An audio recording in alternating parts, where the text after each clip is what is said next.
Really interesting questions, Randy. Really interesting questions. And good stuff. As always, good stuff. I Let's play with that metaphor a little bit. Metaphors are my favorite toys, so let's go ahead and play with that one a little bit and see what we get out of it. And I'll apologize in advance if I get a lot of background racket. I've got four tragically well rested puppies, and when they're well rested, then every sock, scrap of paper, or a shoelace that they get their little paws on becomes a subject of great and very vocal debate. So, if you hear something in the background, that's what's going on. Uh, the little man watching the screen. That's an interesting metaphor to me. That is a very interesting metaphor. Um, and at the risk of abruptly imposing a sense of comedy on that, and I'm not purely joking as I go through this. But then again, I only kid about the things that I take seriously. Um, I do think that some fairly ridiculous imagery here can lend us some insight. I at least find it useful. Um, our little man watching the screen is the favorite show of another little man. This perpetual process of perception, of observing the sensory data, the projections onto the screen, the reactions, the reactions of our little man are also being watched, are also very popular.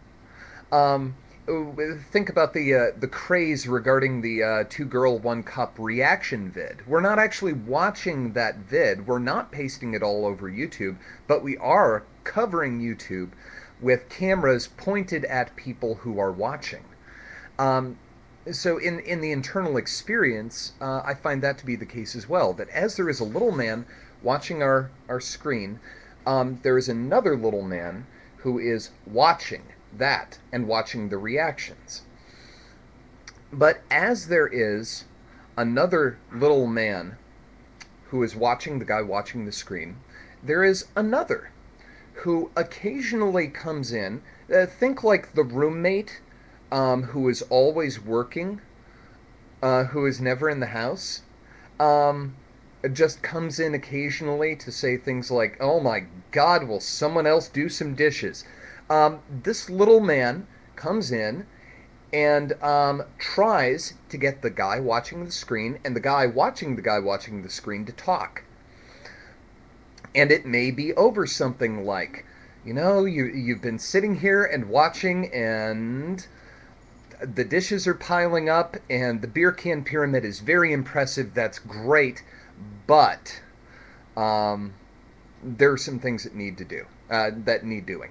So our little man watching the screen and our little man watching the little man watching the screen start talking, and they might talk about the screen, or they might talk about each other, or they might talk about something entirely unrelated. And further, so we've got our three little men, two perpetually present, one occasionally present. We would also occasionally have arguments between these little men over the remote control, over what is going on the screen. Now, let's say that sometimes what's going on the screen, let's say we've got picture in picture. Again, I know the metaphor is getting really convoluted here, but I think that indicates something about the structure of the metaphor itself. Um, let's say we've got picture in picture, and one of these pictures is the television is plugged into cable TV. The other is plugged into a video game system. So we've also got occasional disagreements over whether the big picture, you know how picture-in-picture works. You've got a nice big picture here, and you've got a tiny little corner over here. There may be arguments over the remote control, over whether the video game is in the big picture or the cable television is in the big picture. Who gets to hold the remote? Who gets to play the game? And who plays what the game is, what channel is on, or um, or for that matter, I can envision the usual sorts of arguments that occur over this sort of thing, um, and they actually apply, like arguing over what's on the screen, what's on TV, and wanting to change the channel, um, or in the case of the video game, saying you're doing it wrong. Come, I can finish the level for you, and then I'll give it back. I see these arguments going on. Um, and it's not just our three little guys. And their roles are not strictly, rigidly defined. Because, and here's where we draw in your visual example in a very obtuse kind of way. Um, because our little man watching the screen does have peripheral vision, so when the roommate comes in, he is aware of it. And he is aware of the little guy who is sitting there and watching him watch the screen. And even if attention is drawn away from the screen, even if he's focused over here on argument over the remote control, he still has some peripheral perception of what's going on our little TV screen. And here's the kicker.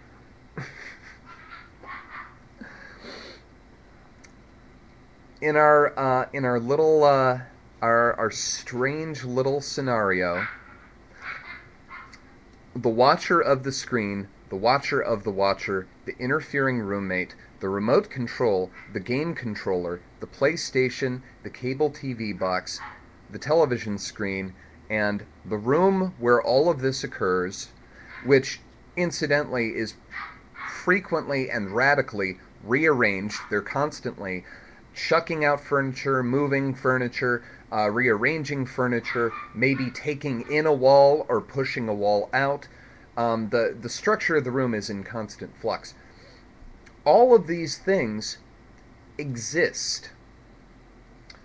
No more and no less than the pictures on the screen exist. And that kind of dovetails into another subject that I need to make a video about at some point. And that is the way that people very often use selectivity in any sort of equivalency argument. A equals B, so all that is true of A is true of B, but we only transpose the properties one way, so we may redact or reflect the properties of A to redefine B, rather than a true commingling of property distinction and property assertion. So that is to say that in our little scenario, the little man watching the screen is no more real than the images on the screen, but is also no less. The images on the screen are no less real than the watcher. So, yeah, the metaphor gets pretty convoluted. The metaphor gets pretty convoluted. And even here, we're circumventing what I think to be one of the most pertinent aspects, one of the most pertinent facets of these sorts of perceptual problems, which is first, I think that if we were looking at our metaphor and this sequence of exchanges and operations from sort of an intertextual lens, we would say that what is said between them is as real as them. What relates between them is as real as them. So the distinctions of like solid objects and actions in between kind of breaks down, but more, well, anyway, running short.